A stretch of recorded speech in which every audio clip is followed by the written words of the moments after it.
So in this lesson we're going to take a look at a set of rules that we use to deal with, well, more complicated circuits than just simple series, simple parallel circuits. And if we had just a set of resistors, we could almost, if we just have a set of resistors and a power source or a battery, and only one of those power sources and batteries, we can usually break it down and boil it down to a simple series or simple parallel circuit. For a circuit like this with the 4 power sources and the nasty looking number of resistors, we're kind of stuck. We can't really boil this down to something simple. We've got to do a little bit more work on this one. And the reason for that is, how do you define equivalent resistance or total voltage or total potential or total current?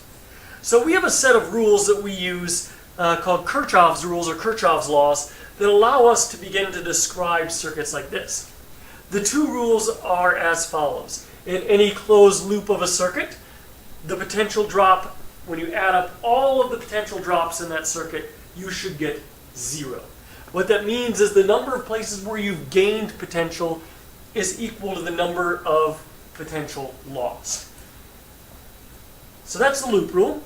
In this particular circuit, there are probably 3 separate loops you could define: the top loop, the bottom loop, and the outside loop. The junction rule is if you have current going into a junction, you have to have current going out of the junction. And the amount of current going into a junction is equal to the amount of current going out of the junction. Well, these 2 rules really describe our 2 basic conservation laws in science. The loop rule is really conservation of energy. Any place where you have energy lost, you had to have gained it somewhere else in a circuit. Energy just doesn't appear out of thin air. And the junction rule is really conservation of charge. You don't have a place where charges are being created or destroyed in a circuit. They have to be accounted for. They can only move around in a circuit. So let's look at a problem. I made it a little simpler of a circuit here. We have an 18-volt battery on the top. That little R1 really is signifying the internal resistance of that battery. How we can deal with internal resistance is just think about it as a battery with a resistor right next to it, in series with one another. We have that connected to, well, R1, R2, and R3 as shown. And then there's a battery 2 on the bottom, which also has some internal resistance. In this problem, they've kind of already defined directions for I1, I2, and I3 for us. And our goal is to figure out I1, I2, and I3, all 3 currents. So the first step I can do is write out what I would call the junction rule. If I look at either A or E, which are my 2 junctions here, I should end up with the conclusion that I2 plus I3 equals I1. In A, I would write it as I1 equals I2 plus I3. In E, I'd probably write it as I2 plus I3 equals I1. Doesn't really matter how you write it, because mathematically, that statement is exactly the same. That's the junction rule. Fortunately, that doesn't really help us find either I1, I2, or I3 right now. So let's write some loop rules. So the first loop rule that I've got is the top loop. And so I started at point A. And as I start at point A, we have a potential drop of I2, R2, potential gain of E1, which is 18 volts, potential drop of I2, R1. Then as we continue around, looks like a potential drop of I1, R1 here, and we end up back at A. The next loop, it looks like I did the bottom loop. And I started right here at A, and we worked this way, and we get potential gain of E3, drop of I3 little r2, drop of I3 R3, and then a drop of I1 R1.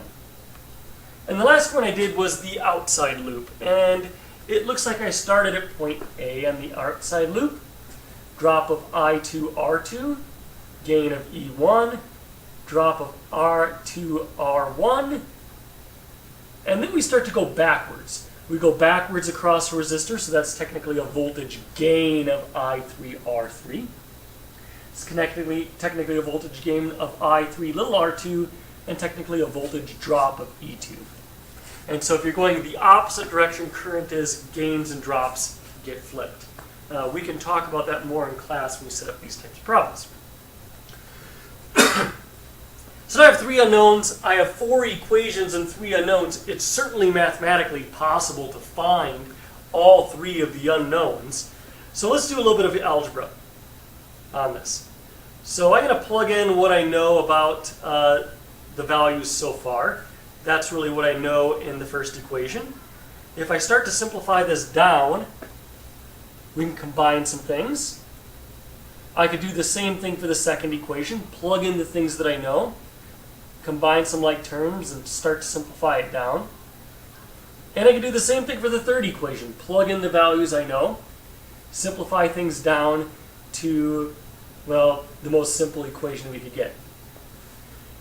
Now, probably the easiest way is to solve one of these, or two of these, for one of the variables and try to substitute them into another one. So what I'm going to do is try to solve the top one, I believe, for I2, which I can do by adding the 3I2 and dividing by 3. What I could then do, if I solve the next one for I3, I end up with that equation. So I have I2 and I3. I could substitute those both into the junction rule. And so I'd end up with this when I substitute them into the junction rule. What I could ultimately do is solve for I1 using the junction rule.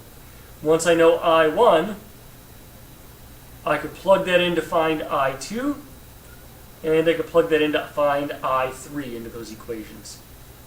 Now it's worth pointing out that I2, we got a negative number here. What that means is the direction they defined I2 to go in our original problem is actually wrong. I2 is actually going the opposite direction. If you ever get a negative number when you're doing this process for a current, what that means is you've defined that current in the wrong direction. So let's kind of a quick overview of Kirchoff's laws and a quick Kirchoff's laws problem. We're definitely going to practice those types of problems in class and look at how we actually set up and solve those types of problems.